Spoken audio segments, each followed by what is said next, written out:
capítulos que tal vez se sean máis afamados na historia do castelo, que sería, bueno, pois ese asalto dos irmandiños que tanto pois inflama a imaginación, non? E que incluso inspira esa festa que se fai sempre a primeiros de xullo en Vimianzo e transforma totalmente a vila. E, bueno, pois realmente é un capítulo moi coñecido, bueno, moi famoso, que non sempre é o mesmo que coñecido, ou non polo menos coñecido en profundidade, non? Estamos vendo ao longo do simposio o complicado que é chegar a comprender, chegar a coñecer os sucesos acontecidos na época medieval, non? E todo unha labor complicada de pescudar en documentos, de observar con moita atención todo este material arqueolóxico cando podamos telo.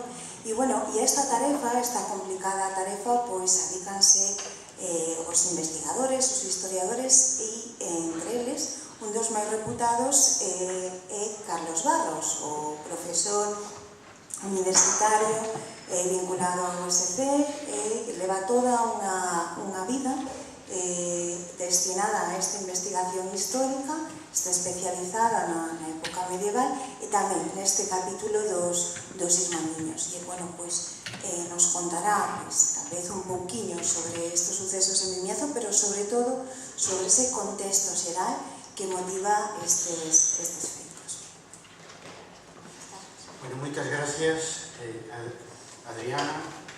Primeiro, agradecer ao Concello a invitación a participar neste simposio, pero sobre todo agradecer aos vecinos de Vimianzo que levan anos, uns 20 anos, me decía o alcalde, perpetuando a memoria dos irmandiños 500 anos despois, como fan en Moeche tamén. Eu vindo para aquí en coche de Santiago de Compostela, pois estábamos lembrando, pois Mariluz e eu, pois o recorrido que na primavera de 1467 fixeron os irmandiños de Santiago para derrubar as fortalezas casas de Moscoso, dos moscosos. Pasaron por a Maía, derrubaron os tiros de Altamira e chegaron aquí a Vimianzo co honor que supón porque dirixía ese exército irmandiño que viu axudar aos vasalos de Altamira a derrubar as torres de Altamira e Vimianzo, pois nada máis nem nada menos que Xoán Domínguez de Liñares. Consta claramente e documentalmente isto, así como en general, pois o derrubamento de Vimianzo por parte dos irmandiños, segundo as testemunhas do perito Tavera Fonseca, e tanto os favorables como os contrarios á revolta, sin dúbida alguna. Senón, que faceu aquí, falando dos irmandiños? Bueno, como podía interesar en calquera outro sitio, pero que aquí interesa moi particularmente porque hai unha fortaleza derrubada polos irmandiños e porque, sobre todo, yo decía onte a voz de Galicia de aquí de Carballo, sobre todo polo mérito que ten de estar nun sitio onde a memoria irmandiña estea vigente 5 séculos despois. Bueno, eu vou falar en general da composición social da revolta da Santa Irmandade do Reino Galicia que gobernou o noso país entre 1467 e 1469. Esa composición social é plural, polifónica, si hai que falar dun protagonismo social na revolta irmandiña, este coral participan varias clases, estamentos e grupos sociais. Se ven, as fontes son claras e contundentes en falar do protagonismo dunha maioría popular, sobre todo campesiña, no derrubamento das fortalezas do Reino de Galicia, menos Pambre, que é a única que se sabe con toda a seguridade polas fontes orais, polas fontes escritas, que non foi derrubada polos irmandiños. Se non me ouve aquí o historiador Cooper, dos castelos, o máis importante probablemente que teñamos na historiografía española, e decía que os irmandiños perdoaron ao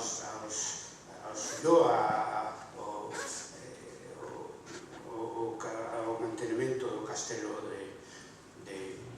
do Pambre. En realidad, o deixaron en pé para poder decir que se derrubaran todas as fortalezas do Reino de Galicia, menos Pambre, para por oposición deixar claro, porque senón de outra maneira había que contalas todas. Eu teño un listado de 150, a maior parte sacada naturalmente do preito Tavera Fonseca.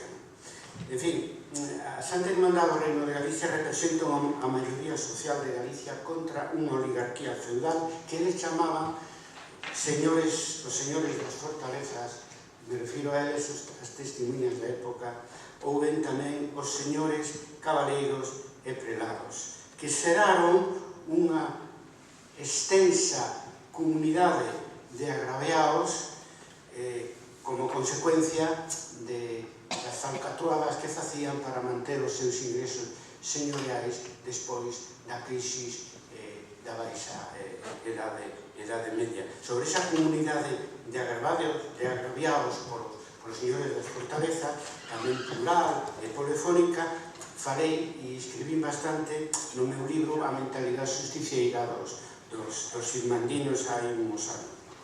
Eu vou utilizar, para saber da composición social dos irmandiños do século XV, pois unha fonte excepcional, que é o preito Tavera Fonseca, unha fonte escrita.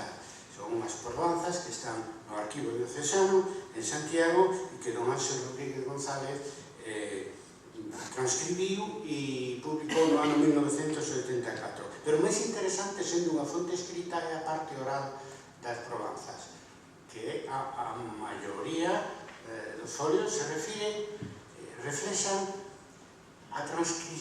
son a transcripción de 204 testimonhos orais feitos por xente de toda Galicia, a maior parte deles sobrevivintes da revolta ou descendentes directos dos protagonistas da revolta. Falan do acontecemento irmandiño 60 anos despois, a maioría testemunhas directas, ben de vista, ben de oído, e unha parte sustancial, importante, xente maior, a Edade Media no preito Tavera Fonseca é de 74 anos, que sendo adolescentes ou mozos participaron activamente na revolta. O preito Tavera Fonseca orixínase por un cambio de titular no arcebispado de Santiago. O entrante Tavera exixía ao arcebispo saínte Fonseca compensacións económicas porque el non obrigara aos seus vasalos a reedificar as fortalezas derrubadas no ano 1467.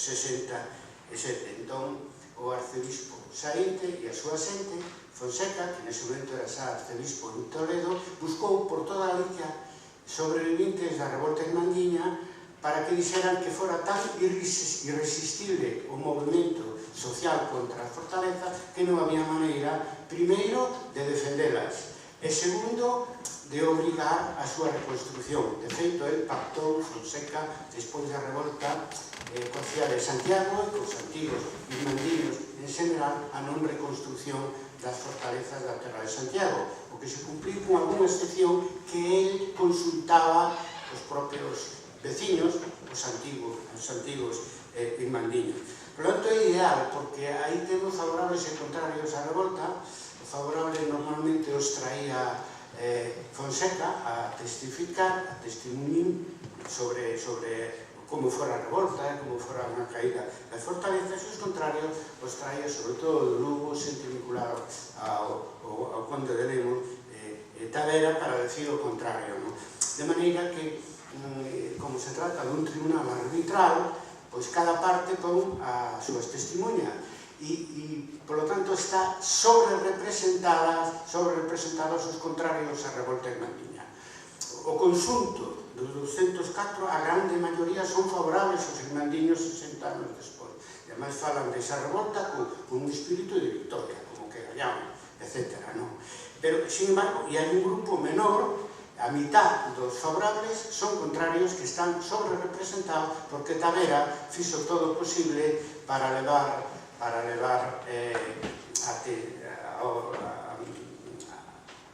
facer declaracións ante o tribunal arbitral sen que estivera no seu momento en contra da revolta, poder decir que Fonseca, se non reconstruiu a fortaleza, foi porque non quiso, porque, e é certo, o conde de Lemos si forzara aos seus vasalos a reconstruir algunhas delas. Por lo tanto, é como poder ver a través dos ollos das testemunhas e dos seus oídos o que pasaba naquele momento, e iso ten tanto ou máis valor, eu creo que máis valor por tratarse un testimonio directo que os documentos escritos que en general se fan interesadamente en favor de uns e de outros. Aquí tamén se fala da revolta en Mandiña, uns a favor e outros en contra. Eu titulei a miña tese de doutoramento, xa hai 30 anos, favorables e contrarios, para entendernos, para ser un pouco equitativos e saber tamén a opinión contraria normalmente de criados directos dos grandes señores derrotados en 1467. Advertir que as declaracións verbais, as 204 declaracións verbais se facían en galego, obviamente, pero os escribáns o traducían simultaneamente e dunha maneira completa, non se trata de resúmenes e suficientemente literal como para que nos sirva como testimonio, diría eu, judicial, porque na época medieval, ainda hoxe é así, pero máis ainda na época medieval, un testimonio oral pois é proba judicial, ainda hoxe, se perdes a documentación na casa no momento da herdanza, pois podes elevar testimuñas que digan que sí, que a casa de sempre pois é desta familia, etc. Por lo tanto, eso que quer decir?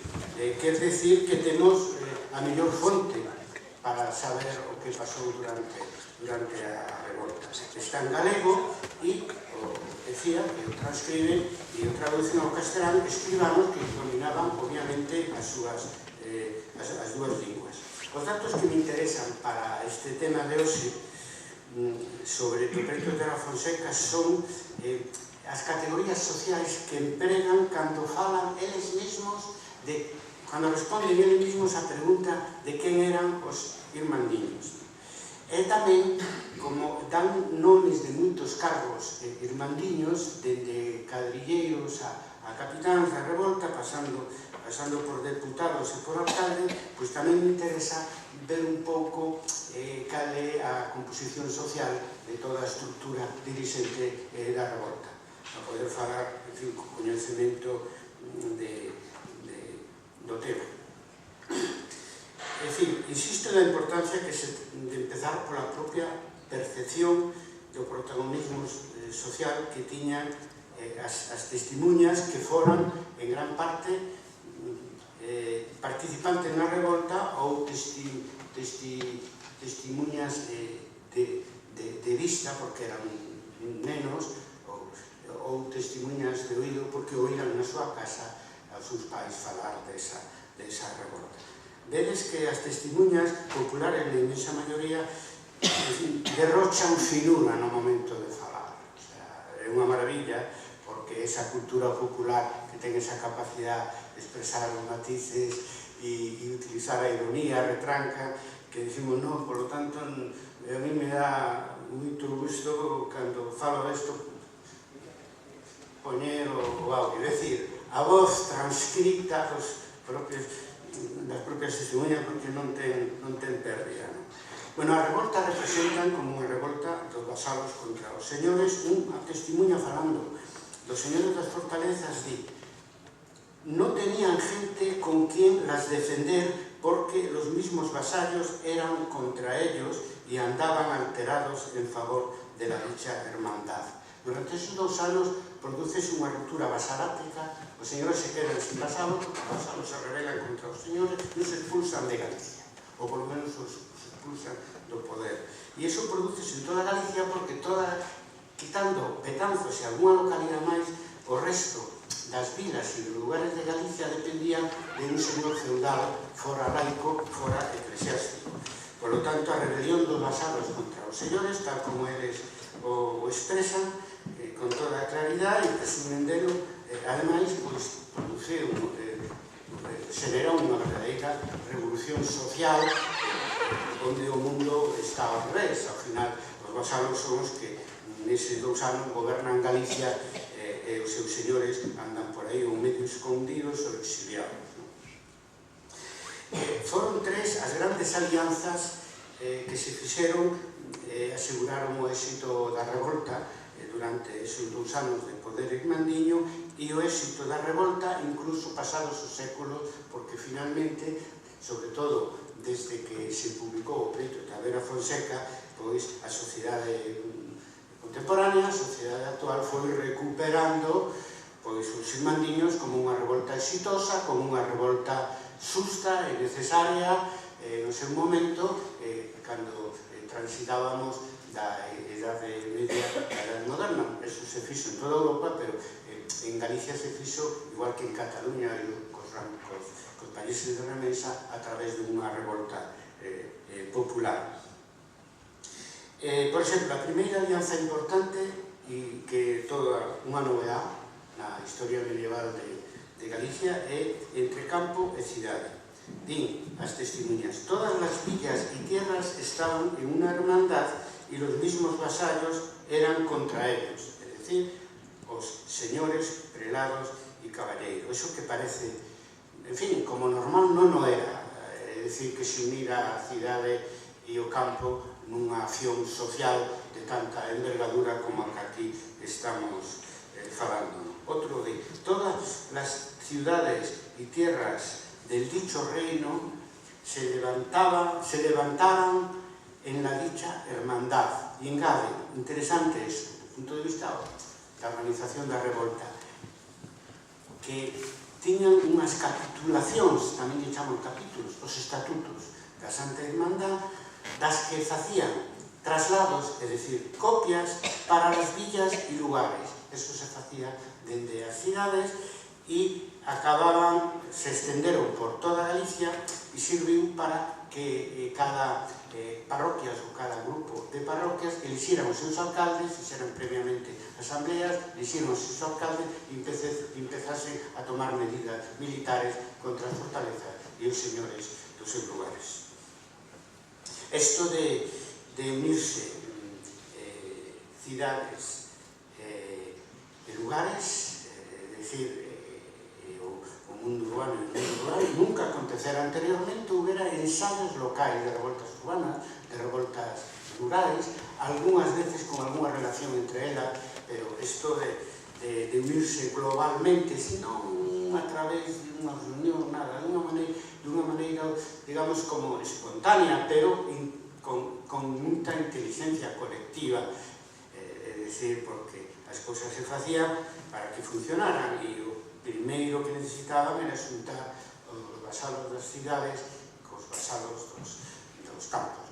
Digo que a maior parte das cidades galegas, das vilas e cidades galegas, dependían, como se dixen antes, de un señor, normalmente as cidades de un señor eclesiástico. Ahora, como se concretaba esa alianza urbano-rural? Pois por en baixo. Sabido que non hai conspiración na revolta hermandiña. Hai conexión e comunicación, pero non unha conspiración, porque daquela non había, como xa empeza a ver na época moderna, pero sobre todo no século XIX e XX, pois grupos que se consideran vanguarda, que organizan, etc. Eso nada. Eso funcionaba de unha maneira máis consensuada, máis espontánea, pero non sin inteligencia, senón con moita inteligencia. A denominación para os irmandiños, que, como sabedes, é un nome do século XX, eles se consideraban a Santa Hermandad do Reino de Galicia, xente, componentes, en fin, empregaban sobre todo o término xente, pero a denominación máis usada para falar dos irmandiños era pueblos e gente común. Por exemplo, esta testimonha: en este dicho reino de Galicia se levantaron los pueblos y gente común y acordaron derrocar en... Bueno, esta palabra está en galego, todas as fortalezas e casas fuertes e torres que tuviesen os, de novo, os seus adversarios, señores, prelados e cabaleiros. É dicir, cando se fala que os irmandiños eran sublevados, eran pueblos e xente común, non se fan distingo entre o mundo urbano e o mundo rural. O licenciado Molina, na inscripción do Reino de Galicia de mediados do século XVI, de 1550, se fai eco dese espírito comunitario, dese espírito popular, plebeyo, da revolta irmandiña, cando di que se levantou la gran hermandad de todo el común. Logo, por separado, aparecen nas declaracións das testemunhas de Peito e Tagra Fonseca os irmandiños denominados pueblos, o común, os comunes, bueno, non eran cataláns, pero daquela sabía, incluso antes das comunidades de Castela había os comunes, e os irmandiños chamábamos comunes, non? Gente, continuamente, o término que se utilizaba máis, agora tamén está de moda,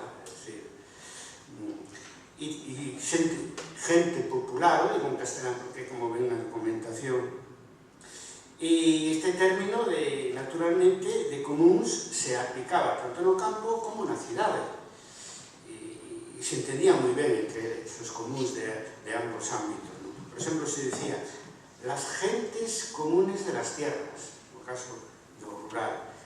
E logo se decía la gente común da vila, no caso das cidades. Por exemplo, en Santiago de Compostela, unha testemunha vio que en la ciudad de Santiago la gente común de ella se levantaron con la dicha hermandad y llamaron a toda la gente de la comarca. Probablemente fixeron unha asamblea enorme no couto de Santa Susana, onde está a Alameda hoxe. A igrexa está ainda aí, a igrexa románica. Por lo tanto, ali fixeron unha gran asamblea, non cabían, obviamente, na Praza da Quintana, porque era onde logo facíamos pregóns de hermandade, etc. Pero viu xente de todos os lados, primeiro para a elección de alcalde, e logo para derrocar a Rochaforte, que un pouco marca o que será despois o asalto contra as fortalezas no resto de Galicia. Ollo porque a xente que participou en Santa Susana non eran os alrededores de Santiago, e que chegaban polo menos a Negreira, chegaron a Negreira, e pasando por Brión, é dicir, e logo chegaron a Valga, ali cerca de Padrón, e ademais consta de que participaron os vasalos do conde de Altamira. Supoño que serían da zona de Brión, onde estaban as torres, pero porque tiñan especial interés os de Santiago en que participaran os vasalos dos moscosos, directamente. Bueno, logo veremos máis porque afecta ao asalto a Vimianzo, como se dixe no principio, este interés da Santa Irmandade de Santiago de Compostela por acabar coas fortalezas do que sería o Condado de Altamira.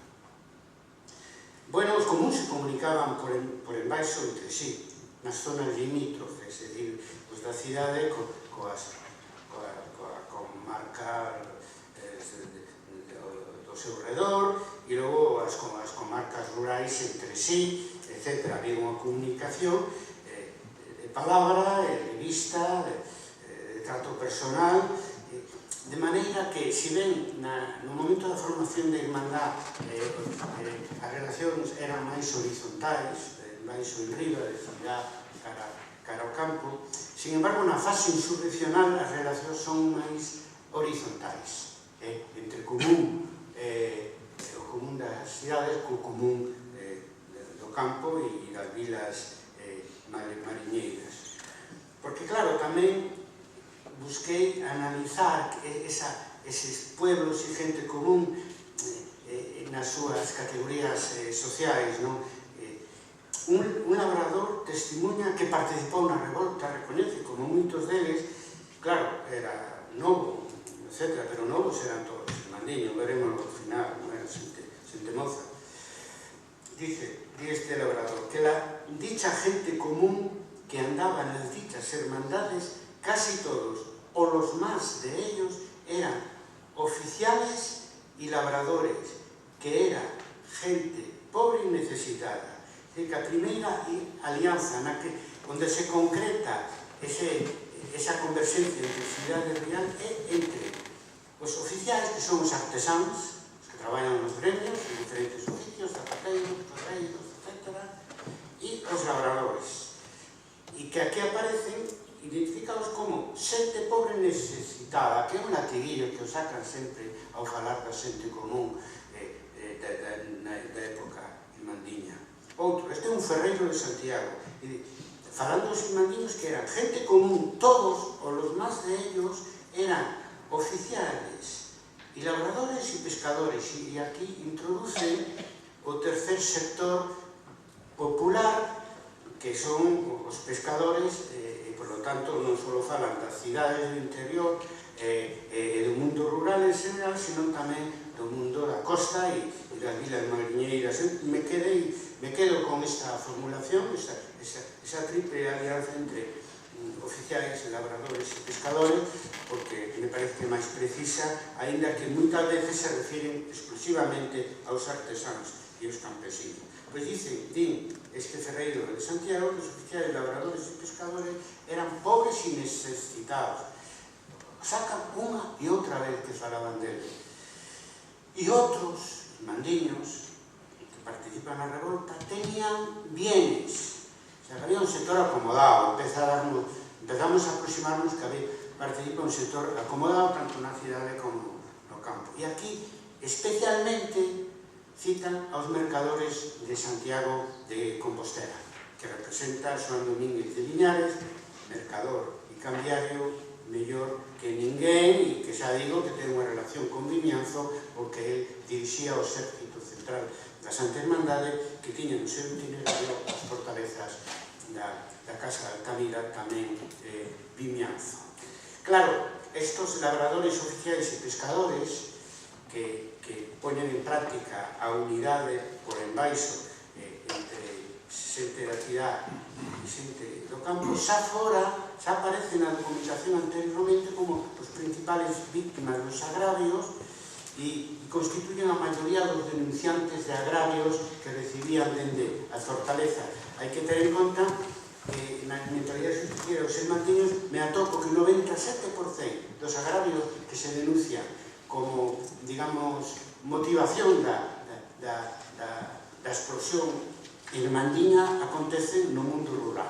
Tamén boa parte dos agrarios que se denuncian das cidades acontecen nos arredores rurais das cidades. Total, que a revolta de Santa Hermandade é unha revolta rural apoiada polas cidades, ante todo, e onde o papel principal o teñen unha maioría social empobrecida e desesperada de traballadores do campo da cidade e do mar. E non o digo por retórica, é que o din eles e o din todos, es dicir, os que falan de quen, os que responden á pregunta de quen eran os irmandiños, sin excepción, falan do seu carácter popular, de que eran traballadores do campo da cidade e do mar, que levaban a voz cantante dende o punto de vista da Santa Hermandad como revolta social.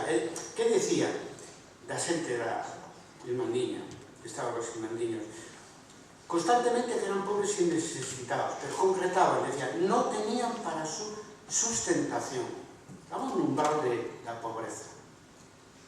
E la gente común era, no momento da revolta irmandiña, máis pobre que agora. 60 anos despois, estamos en 1526-27. Eso tamén un pouco dá pistas sobre o espírito de Victoria, co que falan 60 anos despois da revolta que fixeron cando eran mozo. Se vivía mellor, dicen. Pero bueno, para aqueles tempos, para justificar o levantamento irmandiño, que a xente común vivía moi mal. E o problema era máis grave nos campos que nas cidades. Por eso digo que o papel principal os campesinos nese consunto popular que fai a revolta irmandiña contra as fortalezas. Donde en as testemunhas esa xente común especialmente, no, que vivía mal, especialmente la gente de la tierra, que son pobres y necesitados, outros.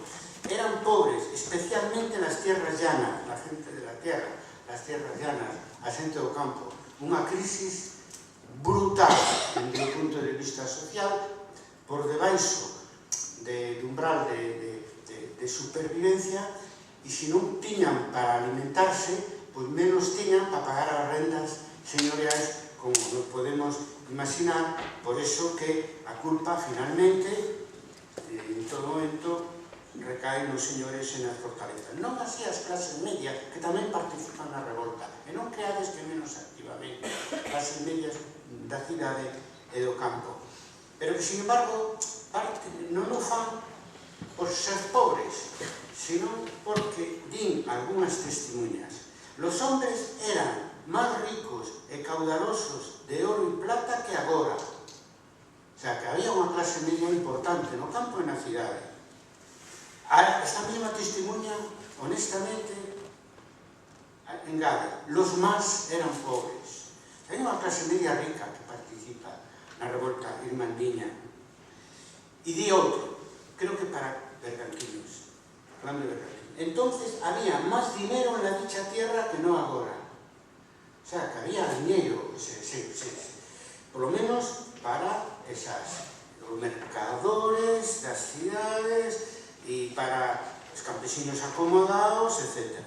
E claro, este tema de ser rico ou pobre está moi presente no preto de Tavera Fonseca, porque Tavera, que quería ver se atopaba alguén entre os que alguna familia dos que participaran na revolta irmandiña que tuvera cartos e patrimonio para poder sacar o arcebispo Tavera pois un beneficio, non? Alguén tiña que pagar os gastos dos derrocamentos das fortalezas do arcebispado de Santiago.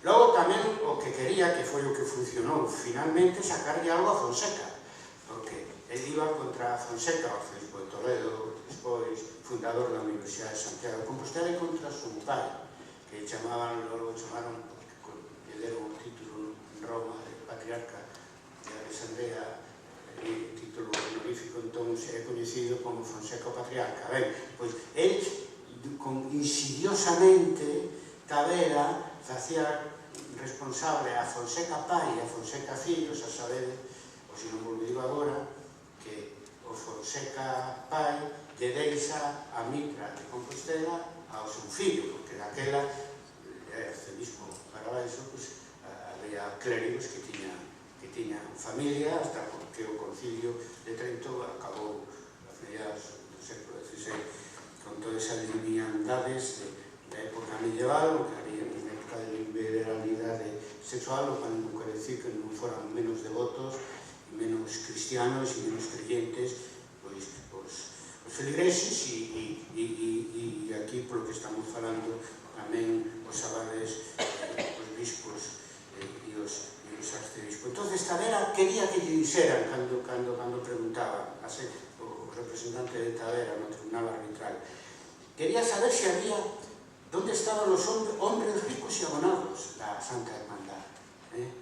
E as categorías donde decía hai que buscar era entre os fidalgos, entre os cabaleiros, entre os mercadores, pero tamén nos sectores acomodados, entre os labradores, que hai unha clase media rural importante, os oficiais, están os mestres dos gremios, e outros pescadores, que é unha denominación xenérica, pero hai que incluir os mariñeiros e os mareantes. E había mareantes que fletaban barcos e que comerciaban. Un irmandiño, un dirixente irmandiño moi afamado de Pontevedra era Pancho da Moureira, non? E tira barcos, pero era o representante, digamos, dos pescadores nesa triple alianza popular de labradores, artesáns e pescadores que foron o motor da revolta irmandiña na fase insurreccional. Pero claro, podemos preguntarnos, entón, se era unha revolución de vasalos, se os vasalos eran pobres, era unha revolución de pobres, como que participaban ricos nesa revolución? E aí onde ven, pois, esa finura na maneira de falar dos populares de hai 500 anos. Lle preguntan por Alonso de Lanzosa, un labrador, que era un capitán irmandiño moi coñecido, para mí o máis coherente de todos os cabaleiros que apoyaron a Santa Irmandad. Decía que como é que quería confirmar, ademais, a representación do tribunal de Tavera, que fora cos irmandiños e que tiña o seu patrimonio nuclear, era patrimonio, non?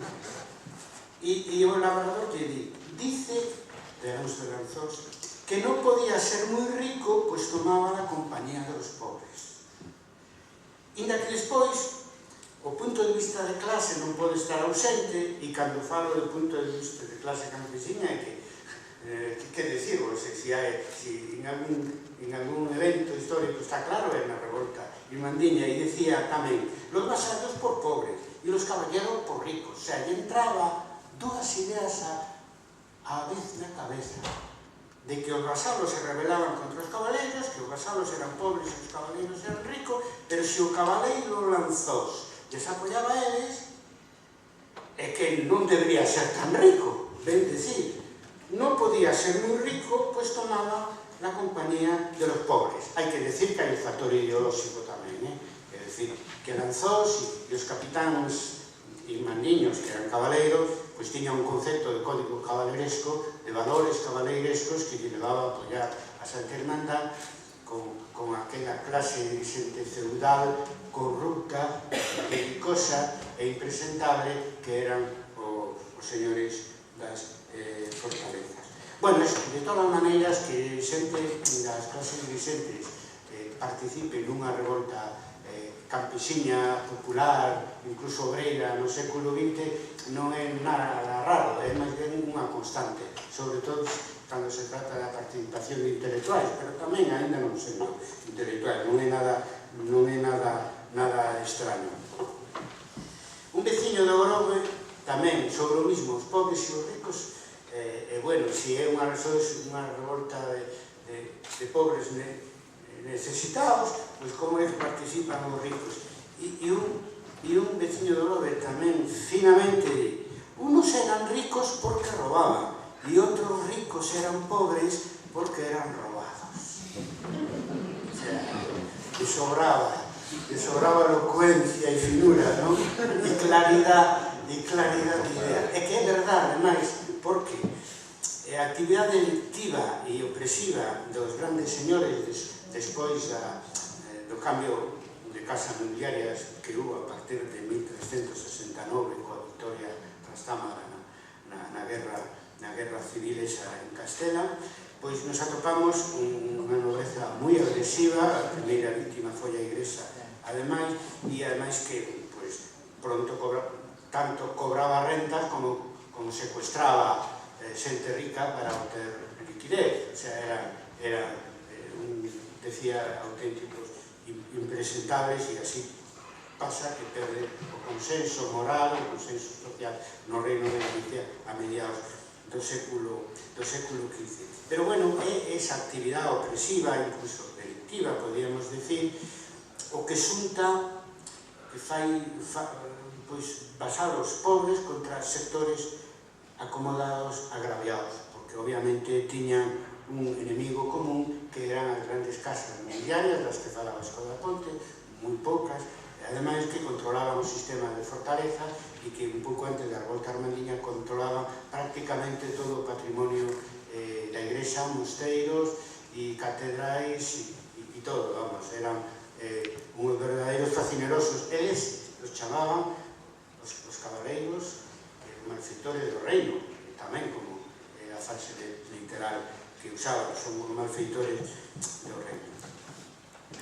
Por lo tanto, o que temos aquí é unha terceira alianza que tamén foi moi exitosa e explica, en fin, que alcanzaran o poder a través das xuntas xerais da Santa Irmandade do Reino de Galicia e gobernaran 2 anos Galicia dun xeito quasi independiente, en nome do rei de Castela, que se portou sempre ben con eles, pero cando lle pedía ao rei de Castela que fixeran excepción con a fortaleza de algúns amigos seus, non lle fixeron nin caso, facían como se di, que ademais están os formularios xurídicos da Edade Media, obedecer, pero non cumprir. Bueno, entón, que decirvos? Que hai tres grandes alianzas que explican o éxito rotundo da revolta de Mandiña e que a maioría social a apoyara, incluídos sectores da nobreza, xente da corte do rei e, sobre todo, a maior parte da igrexa. Esas tres alianzas son campo e cidades, oficiais e labradores, e agora, isto é moi importante, da xente común coas clases medias urbanas e rurais. Para entender o éxito de Mandiño é fundamental, e a situación límite tamén na que estaba a Galicia antes da revolta en Mandiña, que, como lle dicía a Patricia, a voz de Galicia do Carballo, pois a revolta en Mandiña foi, nese sentido, un vendaval modernizador para Galicia, que non se dice a época moderna empeza coa chegada aos reis católicos, en 1480, a Galicia sempre reivindico con un éxito relativo de que realmente o comenzo da modernidade en Galicia empeza coa revolta antifeudal de 1467. Pero, bueno, sabedes que neso hai opinións sempre diversas, e así debe ser, porque senón a historia non debería estar como está, e debe estar a debate continuamente. Bueno, rápidamente dan nomes e datos sobre 70 dirigentes irmandiños, as testemunhas do perito Tavera Fonseca. O 50% dos cargos irmandiños, as que fixen referencia, cadrilleiros, alcaldes, diputados para as asuntas xerais que facían, capitáns, o 50% son labradores oficiais e pescadores, e outro 50% clases medias, urbana e rurais. Bueno, o que pasa que no perito Tavera Fonseca os labradores están infrarrepresentados, son o 41% das testemunhas, cando podemos considerar que, sendo a Galicia baixo medieval un país en gran medida ruralizado, e sendo as cidades seguidas unha illa nun entorno moi ruralizado, podemos falar, digamos, que os labradores poden constituir entre o 80 ou incluso o 90% da población galega no momento, e aparece pola mitad representado no perito Tavera Fonseca. Quero dicir que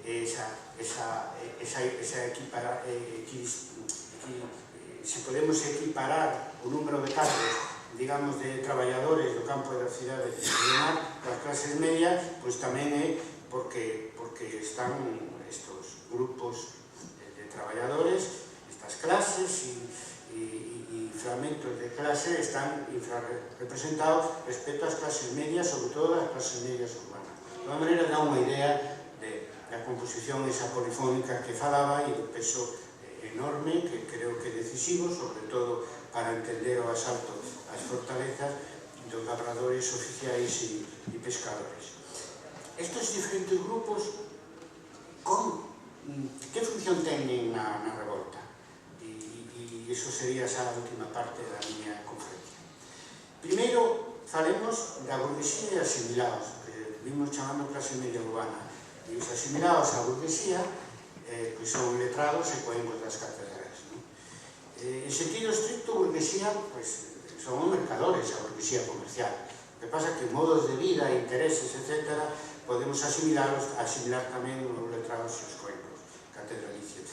Donde teñen a burguesía, cando ten a función principal, é no momento da formación da Santa Irmandade. Do que eu chamo a fase política do movimento irmandiño. Eles, dende as cidades, son os que piden a Enrique IV a ampliación dunha irmandade que xa existía en Castela e León de 2 anos antes, para que se estendera a Galicia, porque había moita resistencia por parte da nobreza, e tardou 2 anos, Enrique IV en aceptar esa expansión porque ele estaba en guerra civil coa nobreza de Castela, que quería poñer rei ao seu irmán, que era un adolescente, don Alfonso, e entonces, nese sentido, Enrique IV se deu conta que necesitaba o apoio político de Galicia e que se deixaba que se formaran as irmandades de Galicia, pois iba a ter, como rei legítimo, un apoio popular en Galicia moi grande e ademais iba a debilitar a esa parte da nobreza galega que estaba participando dende o lado da nobreza de Castela na guerra civil contra él, na que tivo moitos problemas e pasou uns riscos tremendos e por eso sempre le agradeceu a Galicia haber tomado postura por él como rei legítimo. Tamén lle pediron a cambio o apoio que lle costou, pero ao final tamén lle deu o apoio, e o apoio do rei foi moi importante para o triunfo da revolta en Mandiña. Bueno, pois a burguesía leva a iniciativa, pedindo as irmandades, constituindo as asambleas para a elección dos alcaldes e demais cargos. Ademais, importante esa mente da que temos máis datos é a que se fixo en Santiago, fora da muralla, na Alameda, nun couto de Santa Susana. Ademais, foron moi importantes ao final da revolta, porque como non había fortalezas que poderan utilizar contra o avance dos exércitos da contrarrevolta, un viña de Portugal, outro de Salamanca e outro de León, pois resistiron as murallas das cidades, e logo Fonseca, que non foi capaz de tomar Santiago de Compostela, pactou co Concello, que eran os que organizaron a Santa Irmandade de Santiago, etc., a non reedificación das fortalezas. Chegaron a un acordo que se estendeu a toda a terra de Santiago, que era o maior señorío feudal de Galicia e incluso ao resto de Galicia. O sea, a burguesía son un papel político importante. O dirixente máis representativo é Xoán Domínguez de Liñares, sin dúbida alguna, mercador, cambiador, o segundo máis citado no peito Tavera Fonseca, e ademais, diríamos, con carisma. Eu veño o día 8 de unha conferencia na Pobra do Caramiñal, porque tuvo que ver co inicio da procesión das mortallas. Xoán Domínguez de Liñares, un tipo moi listo, moi capaz e moi revolucionario había que entenderlo como se fora un sacobino, pero, claro, 300 anos antes, esos burgueses que estaban fartos de pagar rentas e de non ter poder ningún, neste caso, porque Santiago dependía do arcebispo de Santiago, do arcebispo de Compostela, que ademais era de todos os prelados o que actuaba como un gran cabaleiro, se poñía cota de mallas e iba a batallas e todo. Por lo tanto, facían os burgueses de Santiago en alianza co común da cidade, fixeron todo o que fixera falta, mas tiña para acabar con esa situación e conquistar a súa liberdade, rematando co poder do arcebispo sobre as cidades, pero con moita visión estratégica, porque ele formou un exército que se moveu na zona central de Galicia e derrobando outras fortalezas, falando das fortalezas da Casa de Altamira, o sea, que tiña unha visión estratégica importante.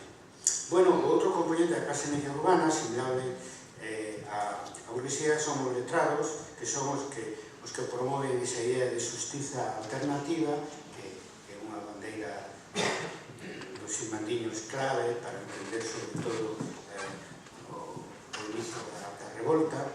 E dentro dos letrados, o máis representativo é Xoán Branco, un notario de Betanzos, que é o primeiro, o máis citado, o primeiro dos dirigentes irmandiños citado no preto Tavera Fonseca. Tamén se poñía ao frente dos exércitos, non actuaba solamente de alcalde, como función administrativa, judicial, senón se poñía ao frente do exército irmandiño, sobre todo na fase das altas fortalezas, e tiña certa relación personal con Enrique IV, co rei, porque xa dicen que Betanzos era do rei, non era nin de tal señor laico, nin dun nobre, nin dun obispo, era do rei. E entonces, nese sentido, 1565 asiste ás Cortes de Salamanca e ali está co rei Enrique IV que fixera unha excepción, porque Galicia non tiña voto en Cortes, pero aceptou a representación a través de Betanzos e de Xoán Branco de Galicia, e ele pide 2 anos antes que se formara a Irmandade en Castela e León, se estendera a Galicia, unha das moitas peticións.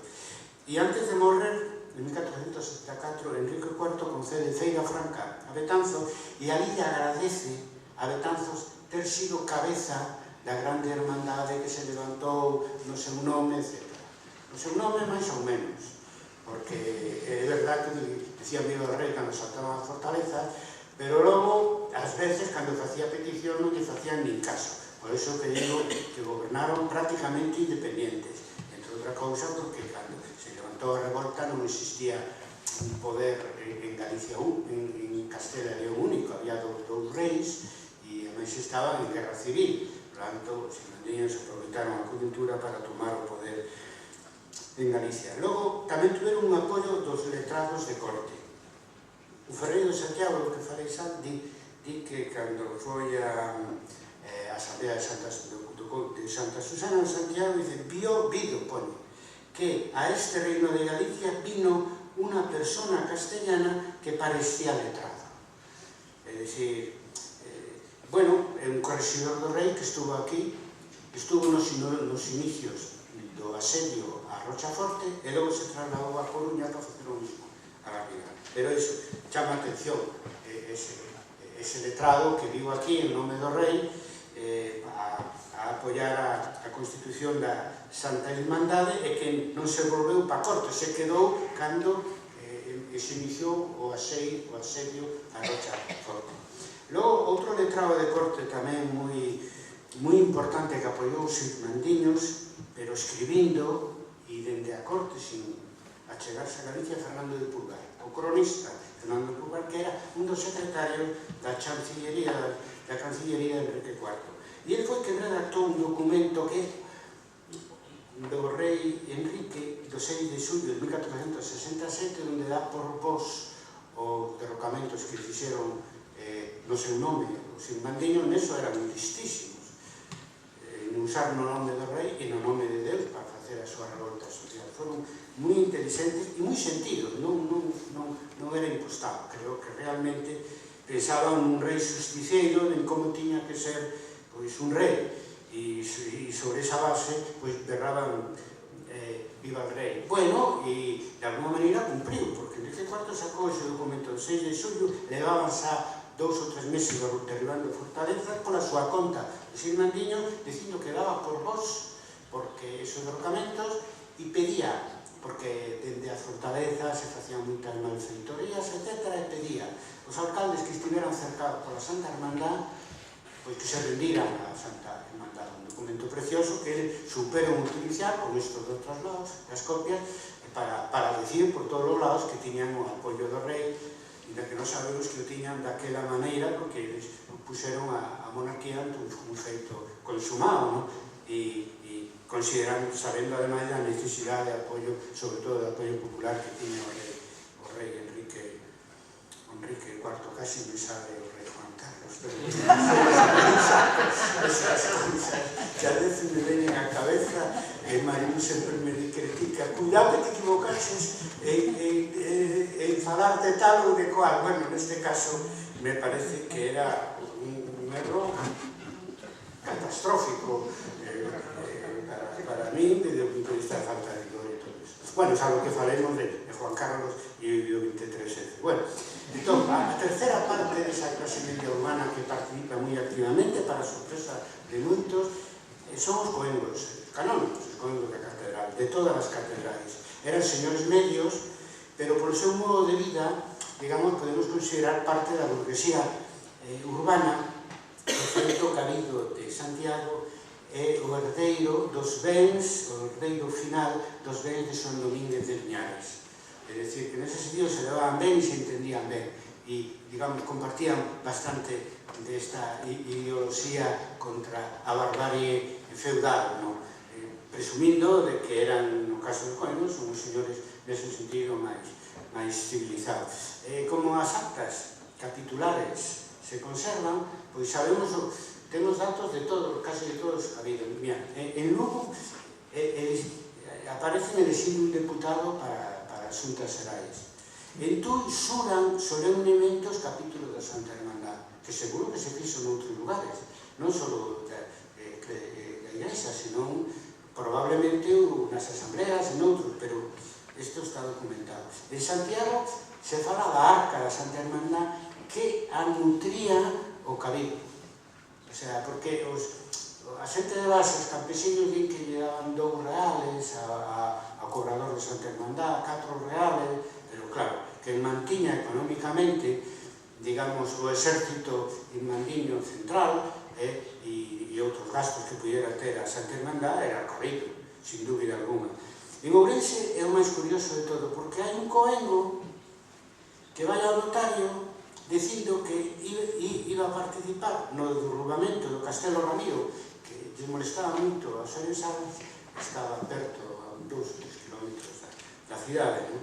E entón di que como que vai a ir ao derrocamento, quer decir que os coengos iban entre a tropa que iba a derrocalo, é dicir, non, nese sentido, que non era un apoio puramente espiritual nin a distancia, senón que iba a ir, pero porque lle obrigaban, non? É dicir, como que porque se sentiu obrigado por a Santa Hermandad, moi pido del, pois para un pouco quedar a salvo de futuras problemas e demandas que houbera por andar derrubando as fortalezas que eran patrimonio dos señores laicos e dos señores eclesiásticos, dos bispos, porque o cabildo, nese sentido, pouco tiña en canto a castelos e fortalezas, generalmente todos, con alguna excepción, todos do arzobispo de Santiago. E o máis importante da función dos coengos na revolta irmandiña é que eles asegurando o control directo das catedrais do arcebispado e do arzobispado, aseguran o apoio da Igrexa a Santa Hermandade. Por qué? Porque o arzobispo de Santiago fuxira de Galicia, estuvo en Monzón, no norte de Portugal, e logo acabou primeiro en Redondela, logo en Monzón, logo acabou en Salamanca. Ali organizou un exército porque era da zona, a súa familia, non é galego de origen, a familia Fonseca. E entón estaba fora, e os outros, pois, algún máis estaba fora ou estaban no exilio interior. Quen mandaba nos bispados e nos bispados eran os católicos, pero facían o que antes facía o arzobispo, facían eles.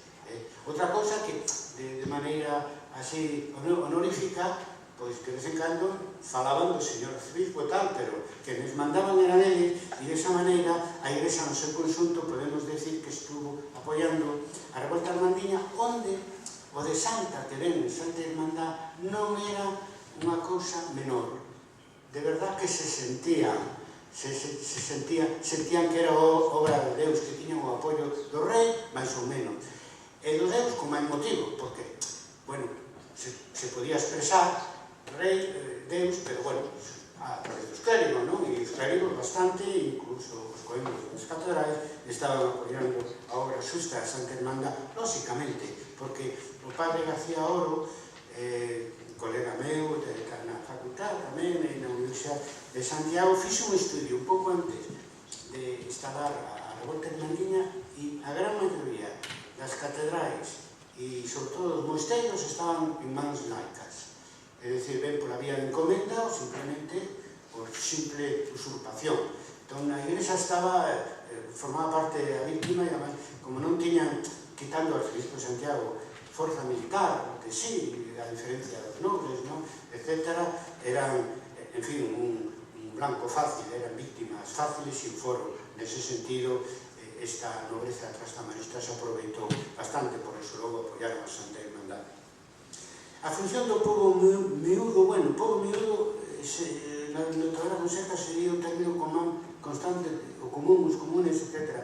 Pero na documentación en sí medieval se fala con frecuencia do pobo miúdo, que ven, supoño que italiano, pero se usaba na documentación constantemente.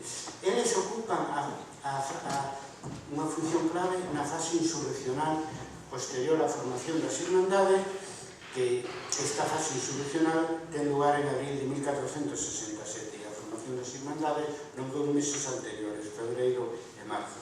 Eles, a xente común, é dicir, labradores, oficiais e pescadores, xa xogaron un papel importante na extensión da cidade ao campo da formación das Irmandades, aproveitando que tiñan os estatutos, os capítulos, as capitulacións, etc. Pero onde se nota máis é no derrocamento da fortaleza. Por qué? A idea inicial non era derrubar a fortaleza. Na primeira xunta xeral que fixo a Santa Irmandade do Reino de Galicia, en Melide, se acordou exclusivamente a toma de posesión das fortalezas. Como eran niños de malfeitores, se trata de quitar o alcalde que ten e a guarnición que ten, que pusera o seu señor, e poñer no seu lugar un alcalde de confianza da Santa Irmandade con xente que lle axudara como guarnición de fortaleza. Solamente o que pasa é que hubo resistencia a ceder a Santa Irmandade de algúns nobres a Santa Irmandade, cedeu as fortalezas a Santa Irmandade. E aí entrou, entón, a empezar as resistencias, entrou en xogo unha ira acumulada contra as fortalezas. As fortalezas estaban na súa maior parte no rural, xa dixo, no rural é onde se denuncian máis agravios contra os alcaldes e a guarnición da fortaleza. Incluso nas urbes, o 56% dos delitos denunciados que cometían a xente das fortalezas nas cidades, o 56% producíanse no rural, nos alrededores das cidades. E aí onde entran os sectores populares que protagonizan esa fase. Aproveitan tamén un foco a resistencia de algúns alcaldes e dunha maneira descentralizada, creo eu, é dicir, surden en diversos lugares, hai diversos focos onde se empezan a derrubar as fortalezas. E a burguesía se pliega, se une a ese proceso. De feito, en Santiago, primeiro van a cambiar o alcalde e logo fan unha segunda visita que tiña que ser tamén numerosa, ainda que non houbera resistencia militares, porque non é fácil derrubar unha fortaleza, algunhas de bastante envergadura, unha segunda visita para derrubarla. O sea, que iso non foi acordado na xunta da Santa Irmandade. Eso surdiu máis ou menos espontaneamente e os protagonistas foron, sobre todo ao principio, labradores, oficiais e pescadores. Por exemplo, unha fortaleza, Portela, Lugo, eso é despois da Santa Irmandade. Se ve que a rehabilitaron, como na zona de Lugo se verificaron algunhas, porque cando Lemos tiña esa política, e entón hai un preito que non é o Taberna José, é outro, onde hai moitas queixas, porque cando viñan a cobrar a fortaleza decían o seguinte: mejor fuera que aquella fortaleza estuviese derribada que no ser esclavos de ella. Non querían ser esclavos das fortalezas. Claro, parece decir que non sei, como algo literario, unha cousa así, da literatura romántica, que se rebelaban porque non eran esclavos, non querían ser servos nin esclavos das fortalezas, pero está documentado, e é así. A mellor porque a literatura romántica saca de todas estas información, non querían ser esclavos dela. Cual quer decir que non só eran os agravios, os delitos que cometían os señores e os seus representantes, sino que tamén o que máis inquietaba son as rentas, e as fortalezas eran o local de cobro das rentas do señor. Entón, nese sentido, hai que pensar que, inda que eles justifican a revolta polos agravios que recibían, detrás está o problema das rentas. Unha vez derrotados os señores, expulsados das súas jurisdiccións, e os máis peligrosos expulsados de Galicia, pois naturalmente deixaron de pagar as rentas feudais. Algo que necesitaba moito, sobre todo, a xente común empobrecida, porque se non tiñan para subsistir, pois como iban a pagar as cuantiosas rentas feudais, que non son dos foros, que eran realmente máis equitativos e máis soportables, sino que son as rentas feudais, tanto en especie como en diñeiro como en traballo. Bueno, decir que a Irmandade non fixo, non participaron no sector da nobreza, pero a ese sector da nobreza tamén se derribaron as fortalezas, non fixeron distinción. Foi unha movilización enormemente igualitaria. Datos así concretos de señores que apoyaban aos irmandiños e que se derrocaron as súas fortalezas. Bueno, como estuve na Pobra, pois, o castelo da Pobra, que a Pobra era do Cabildo, por concesión do arzobispo. Por iso está no poboado do Deano, pois, o derrocaron, non máis en resistencia. Como o Cabildo estaba en Irmandade, aceptaba o inevitable. É moi coñecido que Asuero de Noguerol, comendador de Porto Marín, derrubaron tamén as súas fortalezas. E ele era capitán da Santa Irmandade. Pero o capitán da Santa Irmandade, onde foi máis notorio e máis evidente que derrubaron as súas fortalezas, foi Lope Sánchez de Moscoso, o que sería o primeiro conde de Altamira. Porque, e iso se sabe pouco, como era un rapaz novo, nos comenzos da Irmandade o nomearon capitán da Santa Irmandade en Padrón. Non sei por que en Padrón, pero en Padrón. E claro, el e o señor Moscosos, todo o que fora derrubar a fortaleza do seu enemigo, o arzobispo Fonseca, encantados da vida. Pero por eles se quedaban aí. E de feito, nos comenzos, non solamente está no derrubamento da Rocha Blanca de Padrón, é que está constatada a súa presencia. Dele era moi novo, ainda non era o xefe da casa, non? Estaba co seu tío, estaba no asedio a Rochaforte de Santiago. Supoño que iría cos irmandiños de Padrón. E logo, claro, se borra da Santa Irmandade. Como non se vai borrar? Porque os de Santiago traen a Asamblea de Santa Susana os vasalos do conde dos Moscosos.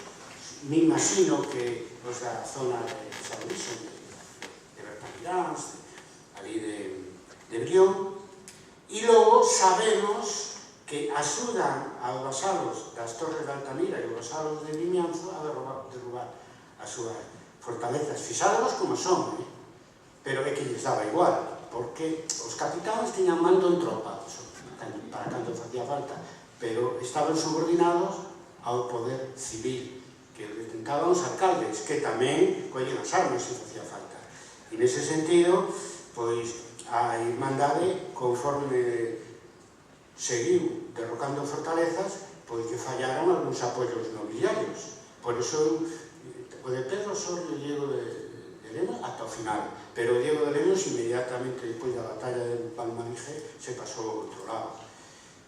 Osorio non, fixo carreira a súa familia, etc., pero o único que quedou ata o final e continuou despois defendendo a causa irmandiña foi Alonso de Manzós. Bueno, participaron moitos máis, a maioría dos fidalgos e cabaleiros continuaron hasta o final coa revolta. Tamén é un mito deso que ao final quedaron divididos e tal, quedaron,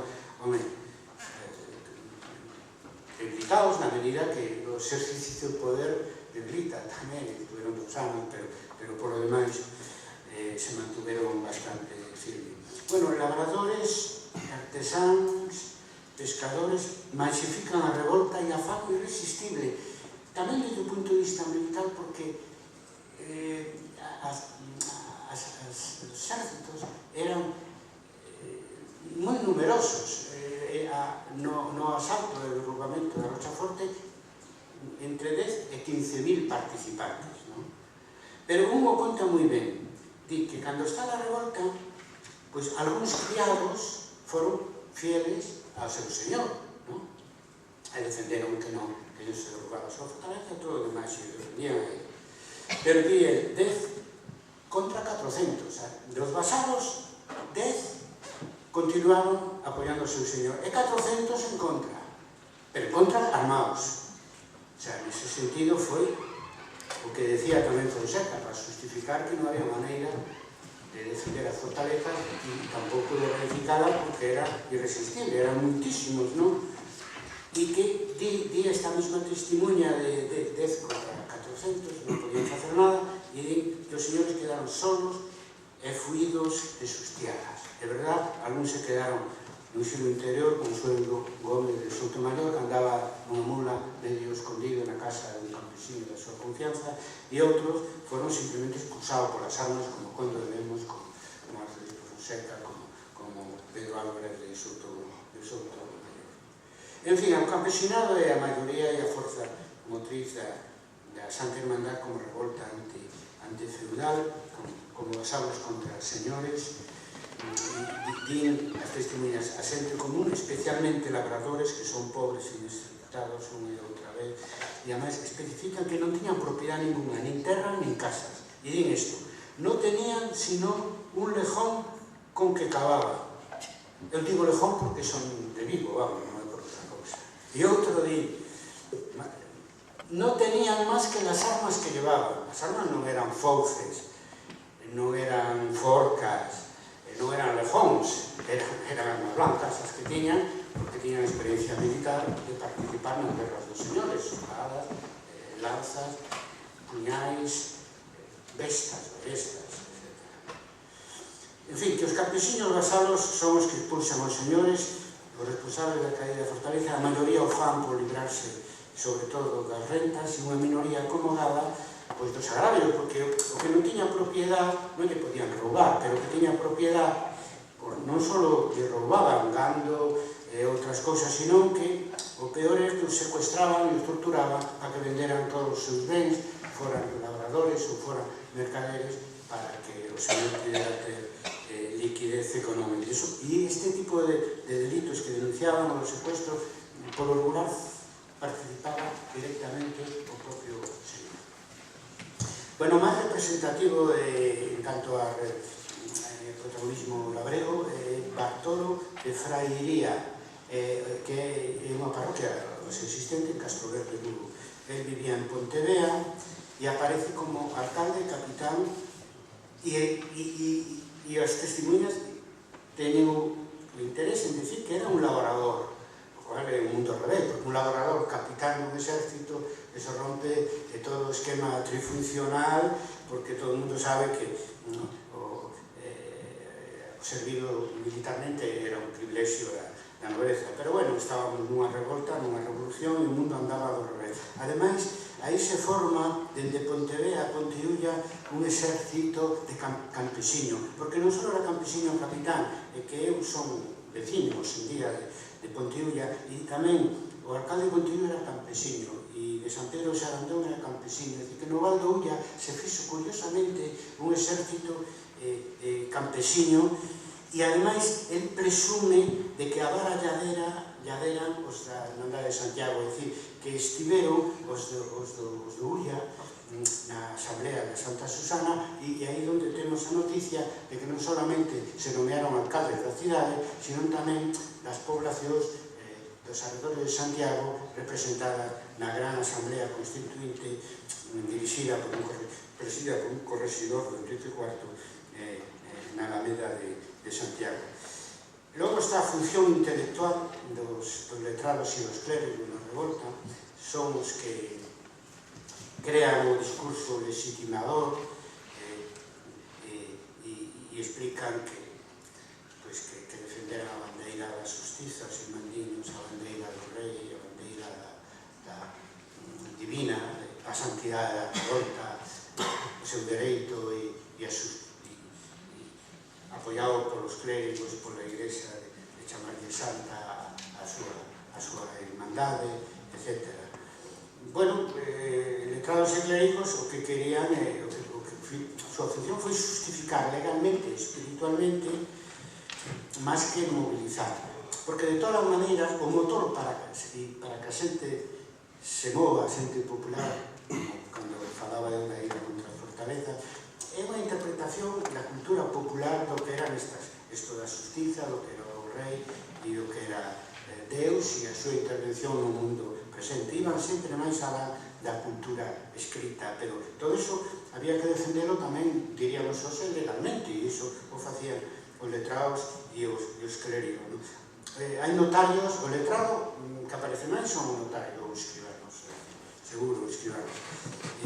A maior parte dos textos que se conservan na Hermandad están redactados por notario, e son incluídas peticións a extensión das hermandades en Galicia. Por lo tanto, eran os que sabían e aportan esa función, están moi activos, ademais, nas Xuntas Xerais do Reino de Galicia. E en canto á participación dos clérigos de base, o caso máis representativo é dun clérigo, Rui Vázquez, que era clérigo de coro na catedral e era un párroco rural. A súa parroquia estaba en Chacín, que non queda moi lonxe de aquí, hacia Muros, outros por aí, no interior. E ele está un intelectual urbano, clérigo, que son os que sabían latín naquela época, e ele está pasando a limpio, sacado de diversos manuscritos, a crónica de Santa María de Iria, que antecede ao arciprestado de Santiago, e interpola uns párrafos sobre o que está a pasar en ese momento. O escribe no ano 1468 e explica que Deus trouxo a Santa Hermandad para castigar os cabaleiros por seus pecados. Pero os pecados era apropiarse dos bens da Igrexa entre todo, etc. E que a Santa Hermandad, como ferramenta divina, deixounos sin terras e sen vasallos, espidos como vinieron ao mundo. Digo, digamos, un pensamento máis radical e máis antifeudal e máis antiseñorial que se pode esperar e que debeu ter moito predicamento porque se apoian nada menos que no Novo Testamento e no Apocalipsis de San Xoán, que fala de unha segunda vida de Jesús e todo. Se trata dun pronunciamento milenarista, pero que dá idea de esa participación dos clérigos de base, porque non solamente o escribía na crónica de Iria, imaginadvos vos en Chacín como eran as homilías de Rui Vázquez, que era tamén, como todos eles, moi novo no momento da revolta hermandiña. Logo, fidalgos e cabaleiros. O fidalgo máis coñecido, o número 7, é un fidalgo urbano, pero dirixira xa uns anos antes unha insurrección popular en Ourense contra o bispo, e era, digamos, era o líder do común da cidade, do povo unido da cidade, e o fixeron logo alcalde maior da Santa Hermandad en Ourense e a provincia, e o bispado de Ourense, moi representativo. Pero, claro, o máis importante son os cabaleiros, que son os que cubren a función militar, es decir, os que cumplen coa función militar que corresponde co oficio da nobreza. E aí, bueno, está Lanzós, está a Falexa de Pedro Osorio, falei de Diego de Lemos, había que falar o Pedro Mariño de Lovera, había que falar de Álvaro Sánchez de Ávila, que primeiro foi o alcalde de Rochaforte, o que defendeu a Rochaforte frente aos irmandiños, e logo pactou cos irmandiños e foi o seu capitán dos irmandiños en Santiago en algunhas operacións. Bueno, esta cousa que había aí agora do trasvase de un lado a outro, neste caso, eso hai moito na política, bueno, cada vez menos. Naquela tamén había esa política, era concelleiro de Santiago, ademais de alcalde de Rochaforte, hai unha participación interesante. E aparecen sobre todo nas batallas. E despois teñen que compartir, eso é o mundo ao revés, da revolución, da revolta. Teñen que compartir a función militar cos alcaldes máis activos. Por exemplo, con Xoán Branco, que era un notario, alcalde de Betanzos, pero foi capitán, o sea, dirixía o exército da zona. Como Xoán Domínguez de Linares, que foi mercador, cambiador, pero aparece tamén como capitán. E, ademais, el dirixía ese exército central que tiña un itinerario que estuvo meses axudando as hermandades locais a derrubar fortaleza, como no caso de Vimianzo.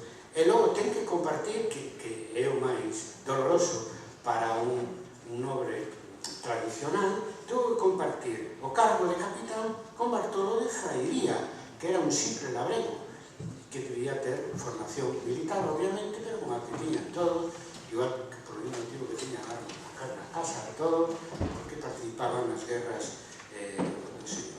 Outros protagonistas, Xente Novas, veño dicindo, desde logo, decía un, que os irmandiños eran, irmandiño digo o término actual, que a xente común da Santa Irmandad eran hombres solteros e bragantes.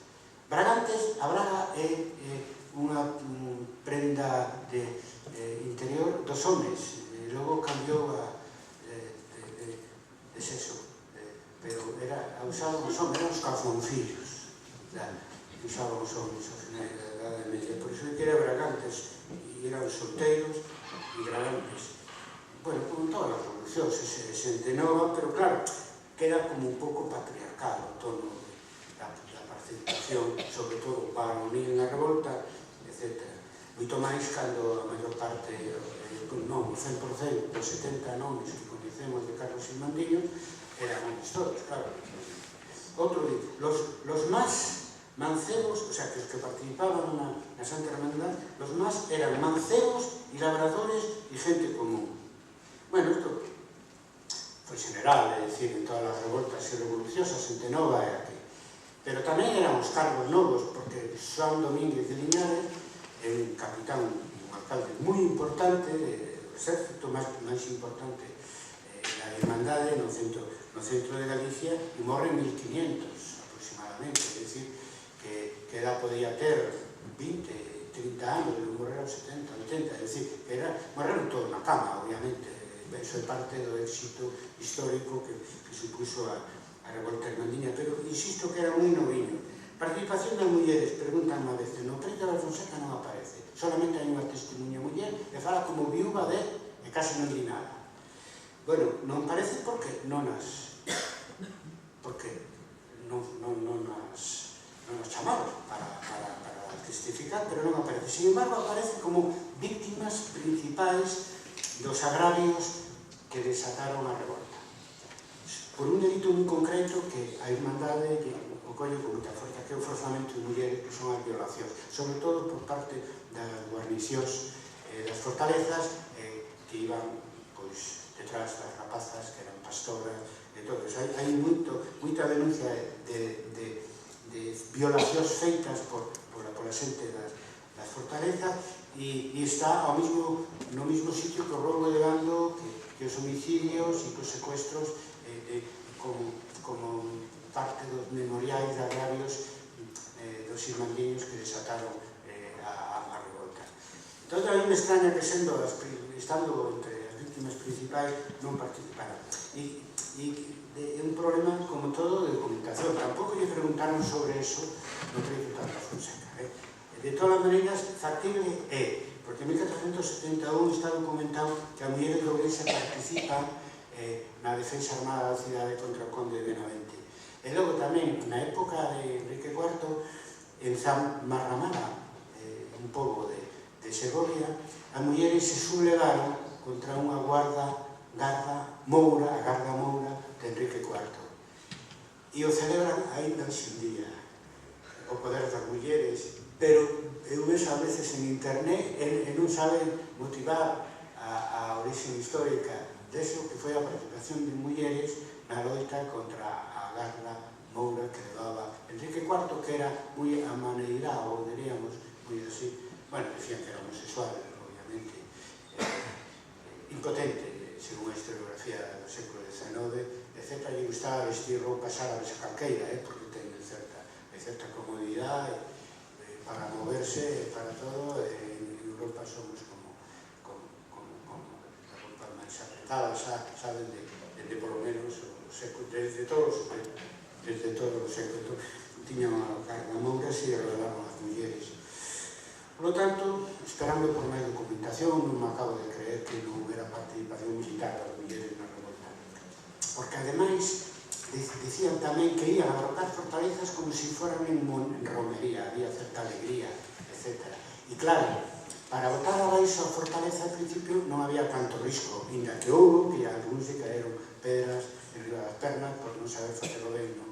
Pero a non haber confrontación militar, dubido muitísimo que xunto cos mancebos e solteros e bragantes que non houbera mulleres novas, como tantas cousas, a expensa do que se vai atopando na documentación. Bueno, para rematar esta vez de verdad, minorías religiosas tamén participaron. Bueno,